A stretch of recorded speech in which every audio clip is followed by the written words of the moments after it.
Rajab. Isra' Mi'raj. Cerita tentang siapa Isra' Mi'raj? Nabi. Bulan Ramadan nanti 17 Ramadan. Cerita tentang apa?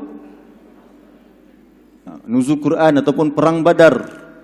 Perang Badar berlaku pada bulan Ramadan. Nanti 1 Muharram lagi cerita tentang apa? Nabi kita juga. Jadi Allah kata, bukankah kamu diceritakan tentang Nabi, ayat-ayat Al-Quran, tapi kenapa kamu tetap ingkar kepada Al-Quran? Na'udzubillahi min zalik. Jadi Allah kata, siapa yang berpegang teguh dengan Allah, iaitu ikut Al-Quran ini, dia telah mendapat petunjuk ke jalan yang lurus. Jadi kalau kita belajar sirah ini, sebab apa belajar sirah? Sebab nak dapatkan jalan yang betul. Jalan betul untuk pergi ke syurga. Jadi kita nak ambil hari ini insya-Allah ibrah daripada kelahiran Nabi SAW. Nabi ni ialah salah seorang daripada insan-insan yang terpilih. Sebab tu kita sebut Nabi Muhammad apa? Mustafa. Pernah dengar kan? Al-Mustafa. Al-Mustafa daripada istofa. Buka surah 27. Surah 27. Ayat 59.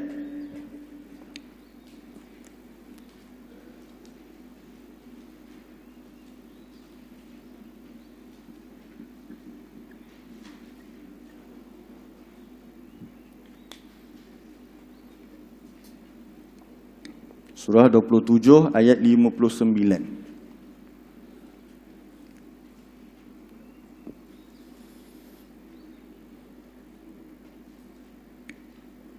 Muka surat 382. A'udzu billahi minasy syaithanir rajim.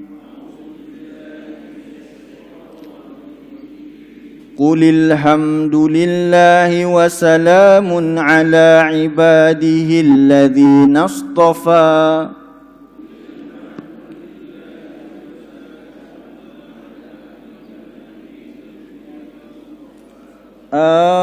Allahu khairun amma yushrikun.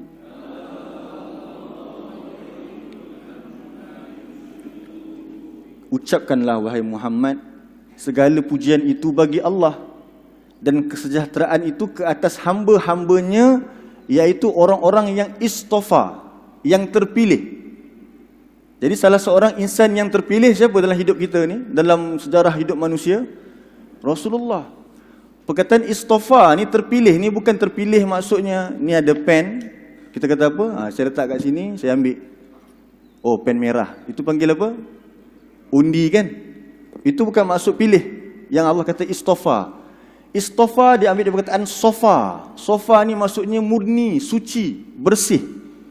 Istofa ialah Allah pilih yang terbaik. Itu maksud istofa.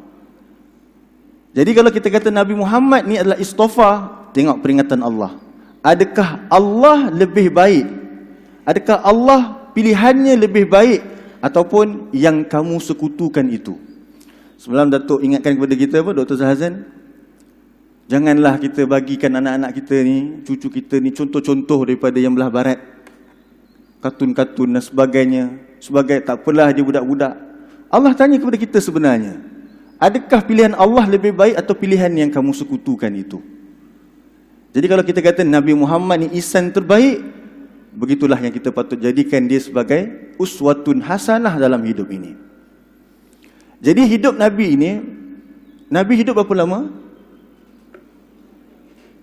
Ini penting untuk kita lihat fasa yang kita nak bincangkan. Berapa tahun? 63 tahun. Berapa tahun Nabi jadi Nabi? Daripada umur 40. Jadi 40 sampai 63, ini umur jadi Nabi dan Rasul. Jadi daripada dia lahir sampai 40 tahun, waktu ini dia jadi apa? Bukan Nabi lah. Senang nak jadi apa, nak fikir panjang pula. Belum lagi jadi Nabi. Ini 40 tahun. 40 ke 63 tahun, berapa tahun jumlahnya? 23 tahun. Jadi dalam hidup Nabi ni kita bahagikan kepada dua fasa. Satu daripada lahir sampai umur 40 tahun. Satu lagi ialah fasa ketika Nabi menjadi Rasul, ketika 40 hingga 63 tahun. Jadi apa maksud fasa yang pertama? Fasa yang pertama ialah fasa di mana Allah menyediakan seorang lelaki yang hebat, yang kerjanya 23 tahun. Persediaan dia berapa tahun? 40 tahun. Jadi kalau kita nak lahirkan insan-insan hebat di dunia ini, di Perak ini, bahkan di Meru ini, bahkan namanya muncul daripada Masjid Muttaqin ini, inilah yang patut kita ambil sebagai contohnya. Sebab Allah yang membentuk Nabi selama 40 tahun, kemudian Nabi perlu membawa Al-Quran ini, kerjanya bukan hanya untuk orang Arab, tetapi kerja Nabi ini untuk seluruh dunia. Siapa kerja dia yang dia buat untuk seluruh dunia hari ini? Mana ada, kecuali orang yang nak menyambung kerja Nabi lah, yang tugasnya adalah seluruh dunia ni. Kerja kita tak adalah sampai seluruh dunia tu pun dah peluh-peluh. Kalau boleh nak cepat pencen ke mana tahu. Sebab apa dah letih lah kerja kan. 40 tahun dah berkhidmat, cukup lah. 40 tahun boleh ke berkhidmat? Boleh kan? 20, dia start umur kerja 20 ke, sampai umur 60 dia nak pencen. Tapi cuba lihat, Allah nak mengutuskan seorang lelaki akhir zaman, membawa satu risalah yang sangat penting, yang sangat berat, yang dibaca sampai hari kiamat. Allah bentuk Nabi dalam masa 40 tahun. Jadi kelahiran Nabi itu bukan satu perkara yang tak disengajakan. Apa perkara-perkara yang berlaku pada Nabi lahir? Kita tolak tepi perkara-perkara yang apa, semalam doktor kata perkara yang kita panggil apa? Miracle itulah, yang ajaib tu, sebab di situ banyak yang tidak sahih dan sebagainya. Itu tolak tepi. Kita ambil yang pertama. Nabi SAW lahir dalam keadaan yatim. Utama yatim.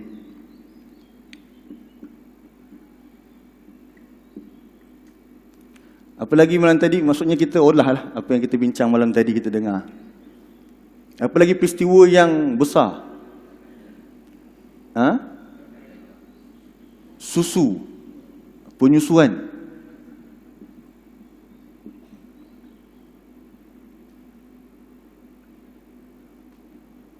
Kemudian ini penting, belah dada. Jadi sebenarnya kita bincang hari ini 0 hingga 6 tahun saja. Mudah-mudahan sempatlah kita bincangkan daripada umur Nabi 0 hingga 6 tahun, dan apa yang perlu kita buat kalau kita kata Nabi ini ialah ibrah kita. Nabi ini ialah uswatun hasanah kita. Baik, kita ambil topik yang pertama, iaitu Nabi ini lahir dalam keadaan yatim. Ketika Nabi lahir, dalam riwayat kata bapanya meninggal sama ada 2. Ketika dalam kandungan ibunya lagi, ataupun pendapat kedua ketika Nabi dah dilahirkan dalam umurnya 7 bulan. Bapanya meninggal di mana? Di Madinah. Bapanya meninggal di Madinah. Jadi Nabi lahir dalam keadaan tak ada bapa. Sepatutnya nak bentuk seseorang tu mesti kena ada ibu dan ayah. Tapi Allah tetapkan Nabi ni lahir tanpa ayah. Pernah dengar atau pernah ziarah rumah anak yatim? Pergi jumpa rumah anak yatim yang ada kecil-kecil. Kita dengar sebab ini budak ni baru 4 tahun, 5 tahun, bangun sendiri, mandi sendiri, lap badan sendiri. Kita anak kita rambut basah-basah, siapa yang lapkan balik nanti? Mulut marah, takut rambut dia busuk dan sebagainya, tapi kita sendiri yang tolong lapkan. Tapi anak yatim kena buat sendiri semuanya. Bahkan Nabi ini ketika dia umur berapa tahun pula ibunya wafat? Berapa tahun ibunya wafat? 6 tahun. Umur 6 tahun, patutnya budak ni tengah bahagia dengan ibu dan ayah. Allah ambil ibunya. Sekarang Nabi dah jadi yatim piatu. Orang selalu, anak yatim ni selalu orang gaul kepala. Sebab apa? Dia tak ada sokongan. Jadi dia cuba berdikari. Macam-macam orang kata, nakal lah apa, pergi ziarah. Bukan kita tuduh, bukan. Maksud nak bagi tu sebab tu, sokongan dia dah hilang. Sebab tu Nabi suruh kita jaga anak yatim ni baik-baik.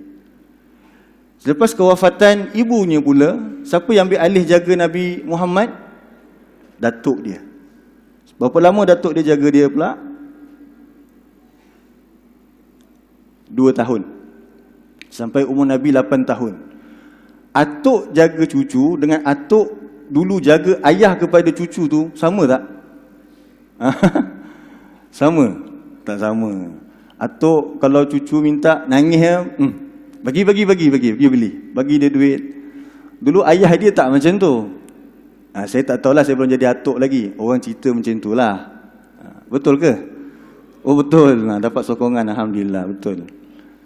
Bayangkan dapat nak manja dengan atuk. Abdul Muttalib ni siapa? Dia seorang pembesar, pemimpin tertinggi Quraisy, pemimpin tertinggi Mekah. Abdul Muttalib dia memiliki satu tempat khas di depan Kaabah. Seorang pun tak boleh duduk kat situ. Seorang pun tak boleh duduk kat situ. Anak-anak dia pun tak boleh duduk tempat tu. Orang tak berani nak duduk. Ni bukannya ketua kampung ke, bukan lekeh ketua kampung tu. Nak bagi tahu dia pemimpin Mekah, Quraisy. Orang datang buat haji di Mekah, dialah yang jaga. Siapa Abdul Muttalib? Dialah sebagai apa dengan Abrahah dulu. Abrahah datang nak serang Kaabah. Abrahah dah nak serang Kaabah. Abrahah ambil unta-unta Abdul Muttalib. Abdul Muttalib yang datang nak berbincang dengan Abrahah. Tapi Abdul Muttalib bukan bincang pasal Kaabah. Dia bincang pasal apa? Unta dia kan. Kita tahu kisah ni. Abrahah kata, hari ni kau memang lekeh lah. Patut kau tanya pasal Kaabah ni. Aku nak runtuhkan Kaabah ni. Abdul Muttalib kata apa? Sebagaimana unta ni milik aku nak dia balik, aku nak jaga dia. Sebagaimana Kaabah ni ada pemilik dia. Biarlah pemilik dia jaga dia. So maksudnya Abdul Muttalib ni lah orang yang berbincang dengan Abrahah, orang yang hebat, dipandang tinggi. Dia ada satu tempat di depan Kaabah. Semua orang tak boleh duduk situ. Waktu tu Nabi Muhammad kecil lagi, dia bermain, dia duduk di atas tempat tu. Pakcik-pakcik Nabi dah nak angkat. Ni ada semua dalam kisah sirah ni. Saya cerita je balik. Pakcik-pakcik Nabi dah nak ambil dah. Sebab apa? Mana boleh budak kecil main kat situ. Sagi kan terbalik lah apa dan sebagainya. Apa Abdul Muttalib kata? Biarkan budak ini. Biarkan budak ini, inna lahu sya'nan aziman. Kata Abdul Muttalib, biarkan budak ini, sesungguhnya dia memiliki masa depan yang besar. Cita-cita seorang atuk. Walaupun ayah tak ada, atuk sambung nak pastikan anak ni jadi seorang yang besar. Guna perkataan yang baik-baik. Ni cuti sekolah. Oh, cuti sekolah. Ni lah cucu saya ni, buah dia ni. Cerita kat orang. Tapi sayanglah. Cuma ceritanya tak apa elok sangat. Apa dia? Buah ni lompat sana, lompat sini. Habis pasu kat rumah terbalik. Tapi dia minta apa-apa, atuk bayar juga. Tapi tak macam Abdul Muttalib. Pujian kepada budak kecil lagi. Ini dah besar jadi orang besar ni. Jadi orang hebat-hebat. Itu cita-cita atuk. Nak tengok cucu dia jadi orang yang besar. Tapi takdir Allah, nakkan dapat kasih sayang atuk, 2 tahun je sempat. Meninggal si atuk itu. Siapa ambil alih pula? Pakcik saudaranya, Abu Talib. Abu Talib ni jaga Nabi dengan baik. Sampai Nabi jadi Rasul, Abu Talib lah orang yang backup Nabi. Apa je masalah, Abu Talib datang, orang tak berani nak sentuh Nabi SAW. Dikala Nabi sedang dihujat oleh orang-orang Quraisy di Mekah, Allah takdirkan apa pula? Abu Talib wafat. Abu Talib wafat sebelum Nabi berhijrah kan? Maksudnya di Mekah. Jadi cuba lihat Nabi ni, tak kala dia perlukan orang, waktu itulah Allah ambil seseorang. Jadi apa pengajaran dia di situ? Apa pengajaran dia? Hidup tidak bergantung dengan manusia. Allah mendidik Nabi supaya hidupnya betul-betul bergantung kepada Allah. Turun surah Ad-Duha mengajar kepada kita tentang hal ini. Cuba kita buka surah Ad-Duha.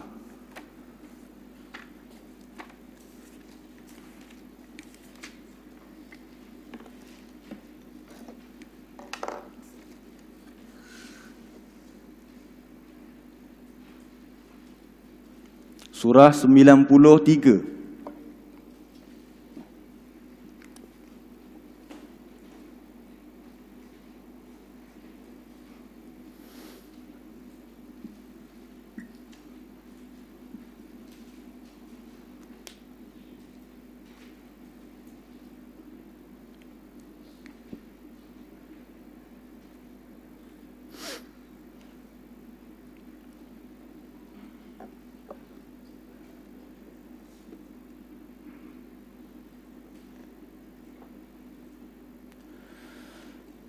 أعوذ بالله من الشيطان الرجيم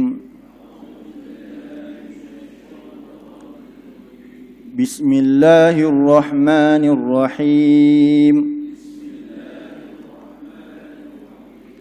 والضحى والليل إذا سجى ما ودعك ربك وما قلى. Baik, kita tengok 3 ayat ni dulu. Pengenalan tentang surah Ad-Duha. Surah Ad-Duha ni turun adalah surah untuk memujuk Nabi SAW. Pernah suatu ketika di Mekah, wahyu terputus. Nabi ni bila wahyu terputus, dia tak senang duduk. Sebab terutamanya orang-orang Quraisy, dia tahu wahyu tak turun. Sehingga mereka kata apa? Mana syaitan engkau? Orang-orang Quraisy kata kepada Nabi SAW. Mana syaitan engkau tak bawa wahyu engkau? Siapa syaitan yang dimaksudkan oleh orang Quraisy? Jibril. Dia kata, mana Jibril? Mana syaitan engkau tu? Tak bawa kisah daripada Tuhan engkau. Kemudian orang Quraisy kata apa kat Nabi? Tuhan engkau benci engkau. Yang itu Nabi tak boleh tahan. Kalau yang lain-lain okey, Nabi dibaling najis tu biasa. Nabi dipukul, Nabi boleh lalui. Bila orang kata dekat Nabi, Tuhan kau bencikan engkau. Sebab apa? Tengok. Dan Nabi pula ketika itu, Nabi demam. Nabi tak boleh solat malam. Itu yang mereka kata, Tuhan kau benci engkau. Hairan kita kan? Macam mana orang Quraisy tahu Nabi tak solat malam? Orang Quraisy yang cakap, Tuhan kau benci engkau. Sebab apa? Kau tak solat malam tadi kan? Lebih kurang begitu maksudnya. Kita cerita balik. Macam mana orang Quraisy boleh tahu Nabi tak solat malam? Sebenarnya Quran ini memang orang Quraisy dah nak ambil dah.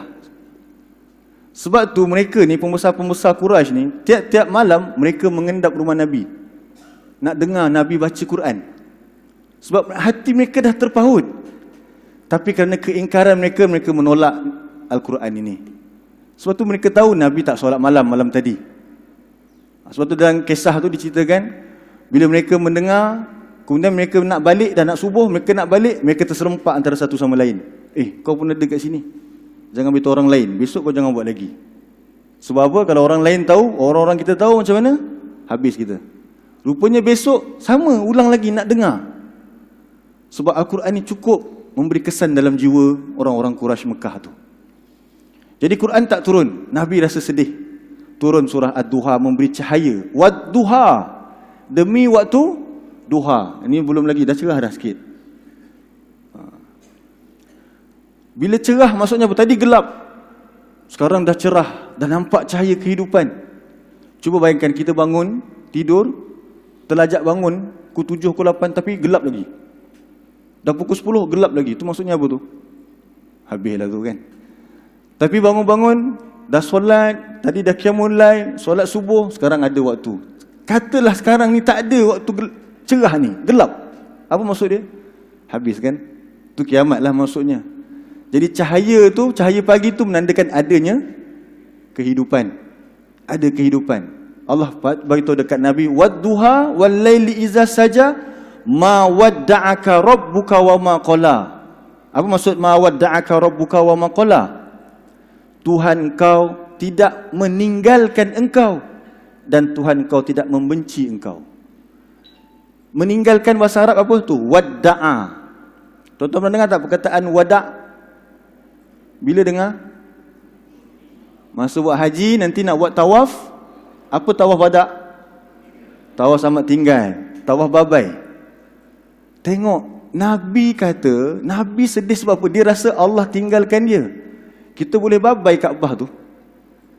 Maksud tawaf wada' tu maksudnya apa? Ni macam Nabi, takutnya kalau aku dah balik Malaysia, Allah tinggalkan aku.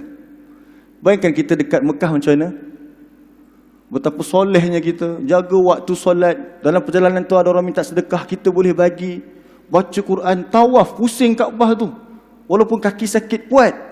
Sebab apa? Kita rasa sangat dekat dengan Allah. Tiba-tiba hari terakhir tu kena tinggalkan Kaabah. Tawaf wada'. Tinggalkan Kaabah, takut sampai airport dah lupa dah semua. Itu betul-betul Allah tinggalkan kita. Tapi Nabi cukup takut. Bila Quran tak turun, bayangkan kita hari ni kadang-kadang 1 hari tak baca Quran boleh tenang. Kadang 5 hari tak baca Quran pun boleh tenang. Ada yang setahun tak baca Quran pun ada. Tak rasa pun Tuhan tinggalkan dia. Nabi tak sampai wahyu, sekadar ujian pun dah rasa takut. Allah kata, ma wadda'aka rabbuka wa ma qala. Lepas Allah bawa berita gembira lagi kepada Nabi, walal akhiratu khairul laka minal ula. Ini bila Allah cintakan seseorang, Allah kata, dan akhirat itu lebih baik daripada yang pertama. Allah janjikan kepada Nabi, kehidupan kamu akan bertambah baik. Itu kita kata tadi, tawakal. Kita kena janjikan kepada anak kita janji Allah. Jangan kita sendiri yang buat janji kepada anak kita. Kita yang create kehidupan dia, tak boleh. Kita kena buat sebagaimana Allah yang tetapkan. Sebab janji Allah apa dia? Walal akhiratu khairul laka minal ula. Cuba tengok Nabi SAW ketika dia di Mekah. Berapa tahun proses di Mekah? Okey, tadi yang 40 hingga 63 tu pula, kalau kita pecahkan pula, di Mekah saja berapa tahun? 13 tahun. Di Madinah 10 tahun. 13 tahun tu, tuan-tuan pernah tengok tak surah-surah Makkiyah, surah-surah yang turun sebelum Nabi berhijrah, berapa banyak? Berapa banyak soalan ni? Jawab. Surah-surah Makkiyah berapa banyak? Nanti balik kira sama-sama lah. Tu maksud ustaz pun lupa. Tapi Makkiyah dengan Madaniyah, mana lagi banyak surah dia? Surah Makkiyah paling banyak. Tapi kisah-kisah yang terbanyak di mana? Di Madinah. Tempoh yang terbanyak di mana? Di Mekah. Betul kan? Tapi Nabi mendapat di Madinah. Bila Nabi dapat Fathul Mekah? Ketika Nabi dah berhijrah ke Madinah ke? Belum lagi? Ketika Nabi dah berhijrah. Jadi cuba lihat. Nabi ambil 13 tahun berdakwah di Mekah, tetapi cukup getir. Berapa orang yang masuk Islam dengan Nabi? Sangat sikit. Tapi bila Nabi sampai di Madinah, penerimaan Islam tu sangat besar. Bahkan pada tahun ke-8 Hijrah, semalam ingat tak Ustaz cerita tentang Abdullah bin Abbas ketika Umar panggil dia untuk menafsirkan surah apa semalam? Idza jaa nasrullahi wal fath. Kawan-kawan Umar hairan, kenapa panggil budak kecil ni Abdullah bin Abbas? Kalau tuan-tuan belajar sini, ada belajar hadis 40 An-Nawawi. Ada. Kan ada hadis nombor berapa tu? Tentang jagalah Allah, Allah akan jaga kamu. Baca balik hadis tu. Hadis di mana seorang lelaki yang berusia umurnya 50-an, 60-an, iaitu Rasulullah, menasihati budak yang umurnya bawah 10 tahun, iaitu Ibnu Abbas. Hadis tu tentang Ibnu Abbas. Rasulullah mengajar dia tentang apa? Jagalah Allah, Allah akan jaga kamu. Itu pendidikan. Sebab Nabi dibesarkan dalam keadaan Allah yang jaga dia. Baik, bila Nabi dah di Mekah, Nabi dapat pembukaan kota Mekah, Allah kata apa? Idza jaa nasrullahi wal fath wa ra'aitanna sayadkhuluna fi dinillahi afwaja.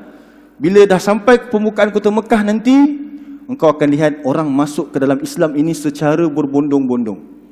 Nampak tak? Walal akhiratu khairul laka minal ula. Kehidupan Nabi makin hari makin baik. Di Mekah berapa orang masuk Islam? Sangat sikit. Di Madinah, ketika pembukaan kota Mekah, Nabi membawa askar sebanyak 10,000 orang.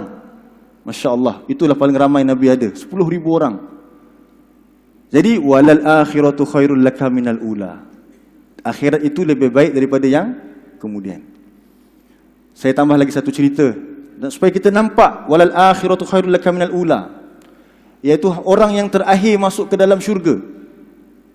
Pernah dengar kisah seorang terakhir masuk ke dalam syurga? Dia ialah orang yang terakhir keluar daripada neraka. Saya rasa pun kat sini pun saya pernah cerita, kita ulang balik. Bila dia keluar daripada neraka, dia masih rasa bahang kepanasan neraka. Pandangannya masih ke dalam neraka, dan dia bersyukur kepada Allah kerana Allah dengan nikmatnya telah keluarkan dia daripada neraka.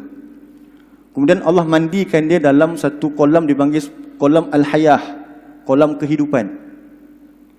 Ketika itu dia masih lagi rasa bahang panas neraka. Allah perlihatkan kepada dia satu pohon yang jauh daripada diri dia. Di bawah pohon tersebut adanya air. Lalu orang yang terakhir ini berdoa kepada Allah, "Ya Allah, dekatkan aku dengan pohon tersebut, kerana aku nak minum di bawahnya." Allah tanya kepada lelaki ini, "Wahai anak Adam, ada tak permintaan lain selain daripada permintaan ini?" Apa jawab dia? Tak ada. Ini belum masuk syurga lagi ni. Jadi Allah simpati dengan dia, Allah bagi uzur kepada dia, Allah dekatkan pokok tadi. Maka dia pun minum di bawah pokok tersebut. Kemudian apa berlaku? Allah tunjukkan kepada dia pokok yang kedua yang jauh daripada pokok yang dia tengah duduk tadi yang sedang minum, yang lebih indah daripada pokok yang pertama. Apa dia kata kepada Allah? "Ya Allah, dekatkan aku dengan pokok yang kedua ni." Allah kata, "Wahai anak Adam, tadi kamu kata yang tu je sekali." Dia kata apa ke Allah? "Ini yang terakhir." Dia minta sungguh-sungguh. Bacalah hadis dalam Sahih Muslim. Kata Allah, "Ada lagi tak permintaan lain selain daripada permintaan ini?" Kata dia, "Tak ada dah. Ini yang terakhir." Allah kesihan, Allah bagi uzur kepada dia, Allah dekatkan pokok tersebut, dan dia di bawah pohon tersebut dia dapat minum dan berteduh. Allah perlihatkan kepada dia pohon yang ketiga. Dan pohon yang ketiga itu berada di tepi pintu syurga. "Ya Allah, dekatkan aku dengan pohon tersebut." Kata Allah kepada dia, "Wahai anak Adam, bukankah kamu kata tadi yang terakhir? Berapa kali dah ni? 2 kali." Kata dia kepada Allah apa dia? "Demi Allah, ini yang terakhir."